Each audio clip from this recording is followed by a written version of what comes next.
today we will discuss regarding the microscopic structure of bone, that is a compact bone tissue. Okay, bone has mainly two ends, epiphysis, diaphysis. Okay, bone has mainly two ends, epiphysis, and these are the epiphysis. This is the diaphysis. Okay, here the abundant number of or abundant compact bone tissue is present. This is a compact bone tissue.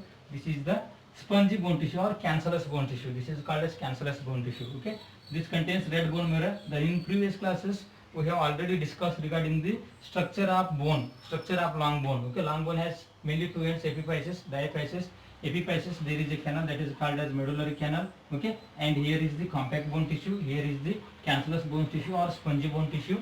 Okay, and at the site of epiphysis, okay, this is the periosteum is absent here, then that is formed by the articulating cartilage. So ज़्यादा से ज़्यादा articulating cartilage होता है. This cartilage helps to joint with the another bone that forms the joint. Okay, इधर दूसरा एक bone आता है, ये बोन के साथ ज्वाइंट होता है. ज्वाइंट होने के बाद क्या होता है, एक ज्वाइंट फॉर्मेशन होता है. ओके, सो बॉडी में ज्वाइंट्स होता है. This is elbow joint, wrist joint, okay, shoulder joint, इस तरीके से ज्वाइंट्स फॉर्मेशन होता है. सो बोन के ऊपर एक लेयर होता है that is called as periosteum. Okay, next cut section of the bone भी देखा था. Cut section of the bone में so centre of the bone is the okay medullary canal, that is the covering layer is endoosteum. So then spongy tissue. Okay, then periosteum. इसके ऐसे इस तरीके से हमने देखा था. लास्ट प्रीवियस दो वीडियोस देख लीजिए, उसमें पूरा डिटेल एक्सप्लेन किया है. सो आज हमने स्टडी करने वाला है microscopic structure of bone. So bone का माइक्रोस्कोपिकली देखा तो क्या होता है, that is also specially compact bone tissue. ये कॉम्पैक्ट बोन टिश्यू माइक्रोस्कोपिकली देखा तो किस तरह से लगता है. Okay, actually for the naked eyes means ऐसा ही हमने बिना माइक्रोस्कोप ऐसा नॉर्मली देखा तो ये कॉम्पैक्ट बोन टिश्यू बहुत हार्ड लगता है. For the naked eyes compact bone tissue appears very hard, but microscopic examination okay this consist of large number of Haversian system. इसका अंदर हैवर्सन सिस्टम बहुत सारा दिखता है. हैवर्सन सिस्टम क्या होता है, किस तरीके से होता है, हमने इसके बारे में हम स्टडी करना है. सो अभी हमने फर्स्ट ऑफ ऑल देखेगा. Okay, the first component of the compact bone tissue is the osteocyte cells. Means first component osteocyte cells, first component of okay compact bone tissue. Compact bone tissue is osteocyte cells. Osteocyte cells means सबसे पहला compact bone tissue ये formation होता है osteocyte sales से. Okay, osteocyte sales सबसे पहला चाहिए. Osteocyte sales क्या है, बोन फार्मिंग सेल्स है. मतलब बोन सबसे पहला डेवलपमेंट के लिए, सबसे पहला बोन फॉर्मेशन के लिए ओस्टियोसाइट सेल्स चाहिए. So first component of the compact bone tissue और whatever the bone tissue development के लिए, बोन टिश्यू फॉर्मेशन के लिए सबसे पहला ओस्टियोसाइट सेल्स चाहिए. ओके, ये ओस्टियोसाइट सेल्स कैसे होता है, this osteocyte cells are okay, these are the osteocyte cells. For example, these are osteocyte cells. Okay, these osteocyte cells are consisting of projections. These are called as projections. उसको क्या बोलते हैं, projections बोलते हैं. This is the osteocyte cells. These are the projections. Okay, these first component of the okay compact bone tissue is the osteocyte cells, and multiple osteocytes are ये multiple osteocytes, ये एक osteocyte cell से, दूसरा osteocyte cell से, तीसरा okay, ये चौथा, ये ऐसा multiple osteocytes are arranged okay in a circular manner. बहुत सारा ओस्टियोसाइट सेल्स ऐसे सर्कल मैनर में अरेंजमेंट होता है. So these are each osteocyte cells are attach each other by the help of projections. ये जो ये मार्क कर रहा है ये प्रोजेक्शंस है. ये ओस्टियोसाइट सेल्स सर्कुलर मैनर में अरेंजमेंट होता है. वो सर्कुलर मैनर में भी कैसे अरेंजमेंट होता है, सो मतलब ये का ओके ओस्टियोसाइट सेल्स का ये क्या है, ओस्टियोसाइट सेल्स वो ओस्टियोसाइट सेल्स को प्रोजेक्शंस होता है. These are projections. ये ओस्टियोसाइट सेल्स सर्कुलर मैनर में अरेंजमेंट होता है माइक्रोस्कोपिकली देखा तो. ओके, इसमें क्या होता है, प्रोजेक्शंस जो होता है एक दूसरे को प्रोजेक्शंस क्या करते हैं, एक दूसरे को अटैच करने में मदद करते हैं. Okay, these osteocyte cells are arranged in a circular manner and projections of the each osteocyte cells are helps to okay attach each other. Okay, each other cells को अटैच करने में मदद करते हैं. ओके, then इसके ऊपर भी और भी another this type of the circular manner arrangement of this osteocyte cells are called as lamellae. उसको हमने क्या बोलते हैं, लैमेले बोलते हैं। याद रख दीजिए, microscopic structure of the bone exam में बहुत इंपॉर्टेंट है, आएगा। इसमें क्या लिखना है, द फर्स्ट कंपोनेंट और the bone is form by the osteocyte cells. Bone formation होने के लिए ओस्टियोसाइट्स करके एक सेल आता है, वो सेल बहुत इंपॉर्टेंट चाहिए। ओके, इसके बाद में क्या होता है, फॉर द नेकेड आइज, ऐसा ही हमने नॉर्मल आइज आंख से देखा तो ये कॉम्पैक्ट बोन टिश्यू बहुत हार्ड लगता है। For microscopic examination okay, there is a large number of concentric rings are arranged. Concentric rings मतलब ऐसा बोन्स का अंदर ऐसा एक रिंग जैसा लगता है। ये कैसे रिंग जैसा लगता है उसके बारे में हम स्टडी कर रहे हैं। सो these osteocyte cells are arranged in a circular manner that is called as lamellae. Okay, then the projections of each osteocyte cells are helps to attach each other. Okay, उसके बाद में क्या होता है, देन अनदर लैमेले, ये circular manner में arrangement है, उसको क्या बोला हमने, लैमेले बोला। Okay, then another lamella is also surroundings the concentrated ring। ये रिंग के ऊपर दूसरा रिंग भी आता है। So then the multiple rings are arranged.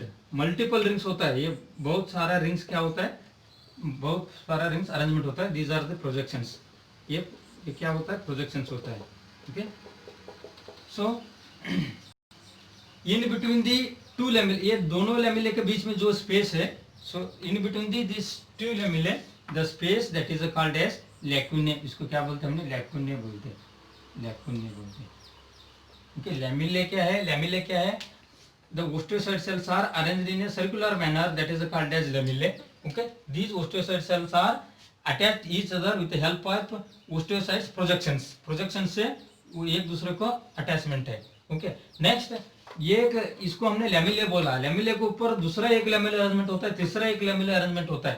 फिर एक दूसरा के लैमेले के बीच में जो स्पेस है उसको हमने लैक्यूने बोला। ओके, सो इसके बीच में then the whole the number of cells are called as osteoblast। हमने इसको क्या बोलते हैं, ओस्टियोब्लास्ट बोलते हैं। ये सब सारा सेल मिल के हमने क्या बोलते हैं, ओस्टियोब्लास्ट बोलते हैं। Osteoblast means immature cells of the bone, immature bone cells है।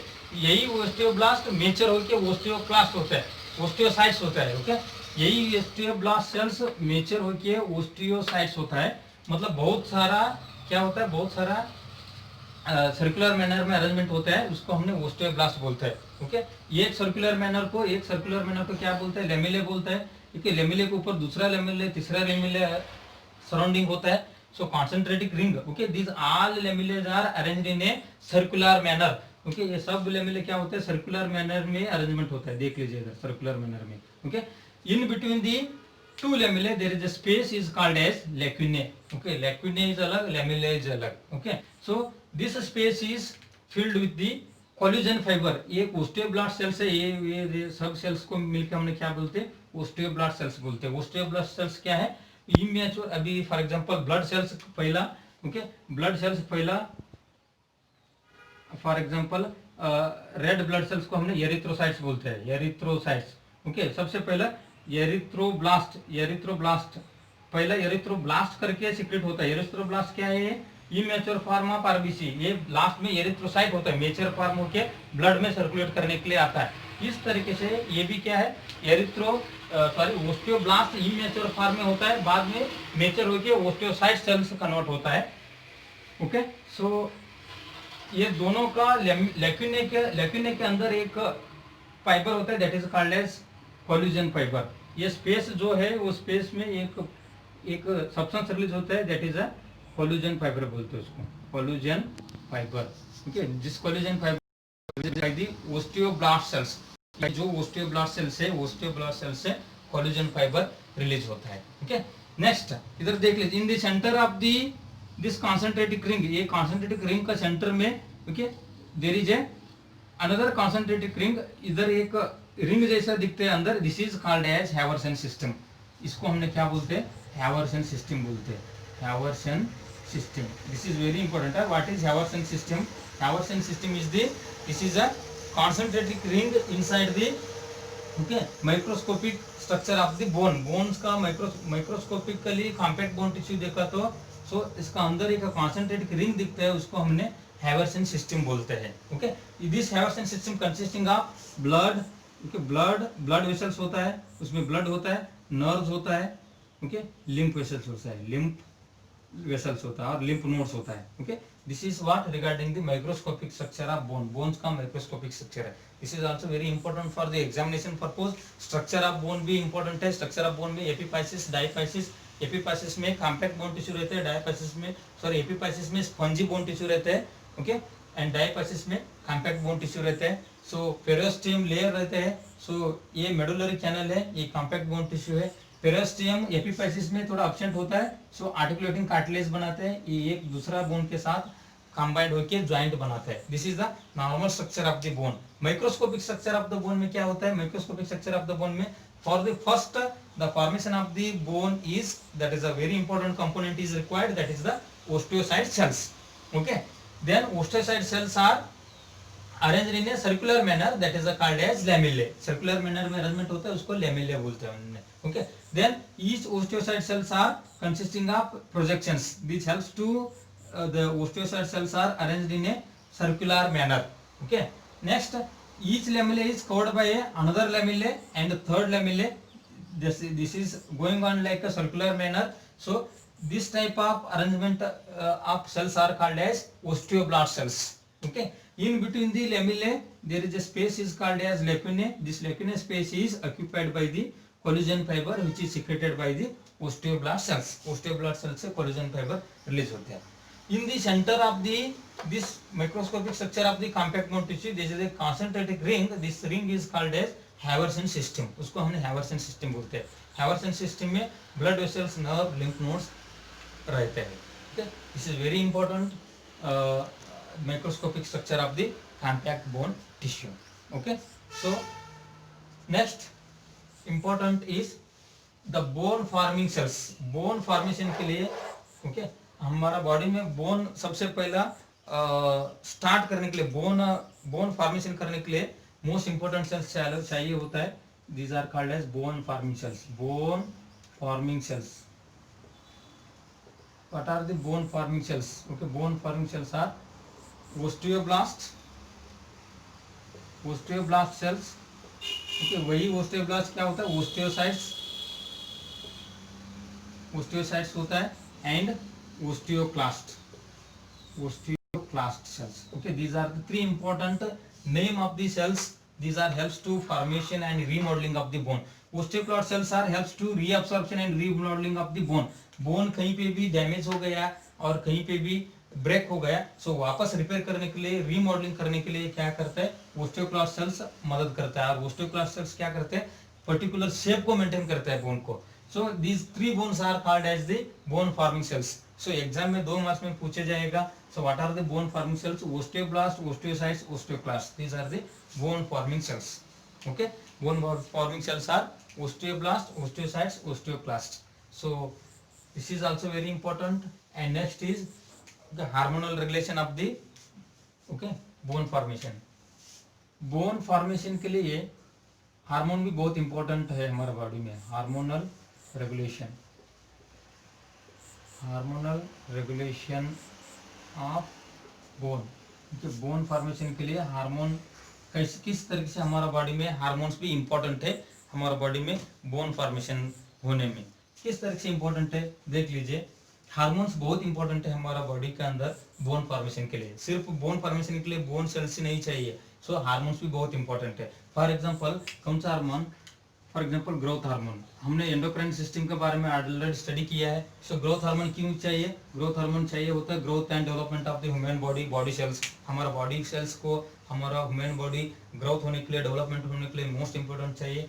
और बोन ग्रोथ होने के लिए भी ग्रोथ हार्मोन बहुत इंपॉर्टेंट चाहिए. अगर ग्रोथ हार्मोन ज्यादा हो गया और एक्सेस और decrease secretion of growth hormone, that may lead to the formation of long bone. Okay, कभी कभी कोई आदमी को देखा होगा बहुत हाइट रहता है और हाथ बहुत लंबा रहता है, पग बहुत लंबा रहता है. So body structure as same रहता है बिकॉज ऑफ एक्सेसिव और decreased secretion of growth hormone. Growth hormone अगर ज्यादा रिलीज होने से भी, कम रिलीज होने से भी बोन का शेप अलग होता है, बोन का ग्रोथ एंड डेवलपमेंट का फैक्टर्स में इफेक्ट करता है। ओके, सो अक्रोमेगाली गिगेंटिज्म करके, ओके, अक्रोमेगाली गिगेंटिज्म ये बीमार होता है। ग्रोथ हार्मोन ज्यादा और कम होने से अक्रोमेगल मतलब आदमी बहुत छोटा लगता है, छोटी आदमी होता है, नहीं तो बहुत लंबा आदमी होता है, नहीं तो हाथ बहुत लंबा होता है, पग बहुत लंबा होता है, ग्रोथ हार्मोन ज्यादा और कम सिक्रेशन होने से। So that's why hormonal regulation of the bone, okay, bones का बोन फॉर्मेशन में, बोन डेवलपमेंट में हार्मोन भी बहुत इंपॉर्टेंट काम करता है। सो कौन सा हार्मोन है? Growth hormone. Growth hormone play an important role in normal growth and development of the bone. Okay, so either excess or low secretion of the growth hormone that may lead to the abnormal structure of the bone. Bone का structure abnormality होने के chances होता है। ये एक ही hormone नहीं है, thyroid hormone, thyroid hormone also. Okay, thyroid hormone for example T3 and T4 बोला था मैंने, T3 T4 triiodothyroxine and thyroxine hormone, triiodothyroxine thyroxine. अगर ये हार्मोन्स का लेवल कम है, अगर हार्मोन्स का लेवल कम है ड्यूरिंग इन्फेंसी, ओके, बच्चे में 1 साल का बच्चे का अंदर, और जब ये नियोनेट, जब ये बर्थ होता है बेबी का अंदर, ये थायराइड हार्मोन कम है तो बेबी का so growth and development stop हो जाता है। मतलब जल्दी बेबी वॉक नहीं कर पाएगा, जल्दी बेबी सिट नहीं कर पाएगा, बेबी का ब्रेन डेवलपमेंट नहीं हो सकता, बेबी का बॉडी का अंदर का बोन्स डेवलपमेंट नहीं होता है। सो माइलस्टोन डिले हो जाता है, मतलब बेबी का एक्टिविटीज डिले हो सकता है। ओके, सो इसलिए T3 T4 हार्मोन भी हमने फंक्शंस में देखा था। What are the functions of T3 T4 hormone? Normal growth and development of the human body, so bones growth and development, reproductive organ growth and development, nervous system growth and development, endocrine system growth and development, muscular growth and development. Okay, हमारा body के अंदर बहुत सारा काम T3 T4 level से maintain होता है, और T3 T4 level very essential hormones है। ये हार्मोन से ये हमारा बॉडी का मेन बोन्स भी इसको ऊपर डिपेंड होता है नॉर्मल ग्रोथ एंड डेवलपमेंट होने में। ओके, समझ रहे हैं मेरे बात को? ये वेरी इंपॉर्टेंट है, T3 T4 hormones and growth hormones. Okay, इसके अलावा भी testosterone and oestrogen, testosterone and oestrogen, testosterone and oestrogen hormone, testosterone and oestrogen hormone, ये कब बोन ग्रोथ और बोन का डेवलपमेंट में यूज होता है? ड्यूरिंग प्यूबर्टी, प्यूबर्टी के टाइम, आफ्टर प्यूबर्टी मतलब हमने एक एज पे आता है। फॉर एग्जांपल 12 साल से 16 साल के अंदर ओके प्यूबर्टी होता है। हमने प्यूबर्टी मतलब हमने बड़े हो जाता है। सो फीमेल्स में 12 से 16 ईयर में प्यूबर्टी हो जाता है। प्यूबर्टी होने से क्या होता है? पेल्विक कैविटी स्ट्रक्चर चेंज हो जाता है। ओके, अनाटॉमिकली पेल्विक का स्ट्रक्चर चेंज होता है, और फैट टिश्यू कलेक्शन होने के लिए चांसेस होता है, और हिप्स डेवलपमेंट होने के लिए चालू होता है, ब्रेस्ट डेवलपमेंट होने के लिए चालू होता है। सो ये एज में फीमेल्स में, सो मेल्स में भी सो मोस्टेक आने के लिए चालू होता है। ओके, सो इस तरह से टेस्टोस्टेरोन एंड ईस्ट्रोजन क्या करते हैं? प्यूबर्टी के बाद टेस्टोस्टेरोन एंड ईस्ट्रोजन हार्मोन जल्दी रिलीज नहीं हुआ, प्यूबर्टी होता भी नहीं, मतलब पेल्विक कैविटी में कुछ चेंजेस भी नहीं दिखता, ब्रेस्ट में भी कुछ चेंजेस नहीं दिखता। सो ये टेस्टोस्टेरोन एंड ईस्ट्रोजन हार्मोन भी बहुत इंपॉर्टेंट है ये growth and development of the bones, bones का ग्रोथ एंड डेवलपमेंट में, क्योंकि बोन्स ग्रोथ एंड डेवलपमेंट होने के लिए टेस्टोस्टेरोन ईस्ट्रोजन हार्मोन बहुत इंपॉर्टेंट है ड्यूरिंग प्यूबर्टी का टाइम। सो प्यूबर्टी का टाइम ये हार्मोन हमारा बॉडी का अंदर का पेल्विस का स्ट्रक्चर चेंज करता है। सो ये इंडिकेट करता है सो प्यूबर्टी का। ओके, सो इसके अलावा भी और कौन सा हार्मोन यूज हो सकता है हमारा बॉडी में? Hormonal regulation of the bones, growth hormone.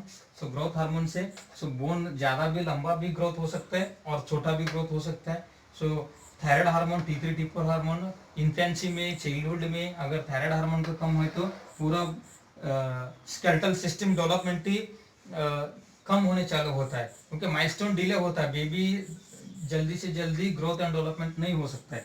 Testosterone oestrogen puberty का अंदर अगर टेस्टोस्टेरोन ईस्ट्रोजन रिलीज नहीं हो गए तो पेल्विक कैविटी का चेंजेस ही नहीं आता, प्यूबर्टी का साइन एंड सिम्टम्स आता भी नहीं। ओके, प्यूबर्टी मेचर होता भी नहीं है, मेल से फीमेल हो। ओके, सो ये hormones bones growth and development के लिए hormone bones growth and development होने के लिए ये हार्मोन्स बहुत इंपॉर्टेंट है। इसका इतना भी हार्मोन्स नहीं है।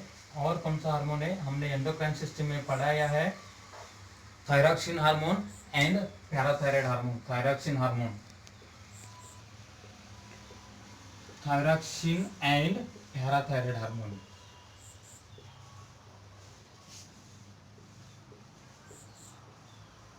थायरॉक्सिन हार्मोन कहाँ से रिलीज होता है? Thyroxine hormone from the okay thyroid gland. Thyroid gland से रिलीज होता है थायरॉक्सिन हार्मोन।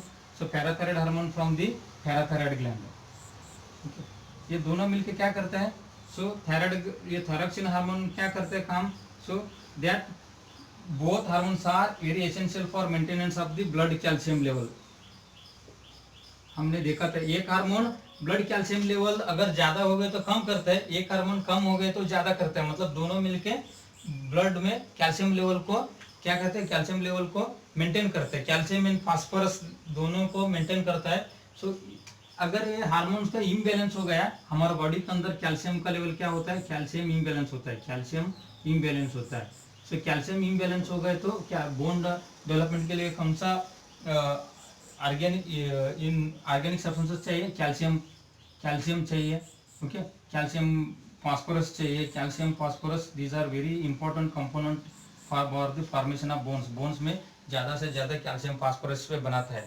ओके, ये कैल्शियम फास्फोरस हमारा बॉडी का ब्लड में लेवल मेंटेन करने वाला हार्मोन थायरॉक्सिन हार्मोन है, पैराथायराइड हार्मोन है। अगर यही हार्मोन का दिक्कत आ गया, अगर बॉडी का अंदर कैल्शियम एंड फास्फोरस का लेवल ही मेंटेन नहीं होता, फिर बोन ग्रोथ होने में दिक्कत हो जाएगा। सो इस तरीके से ये थायरॉक्सिन एंड पैराथायराइड हार्मोन भी normally bones growth and development होने में बहुत इंपॉर्टेंट मदद करता है। Okay, this is what regarding the hormonal regulation of the bone. Okay, microscopic structure of the bone and hormonal regulation of the bone is important.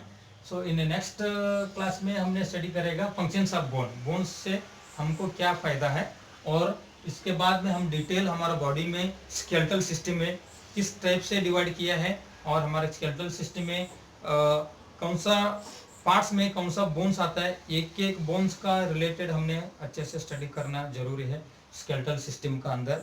सो आज का class में hormonal regulation of the bones and microscopic structure of the bones, और next class के अंदर हमने functions of bone के बारे में स्टडी करेंगे। Thank you very much.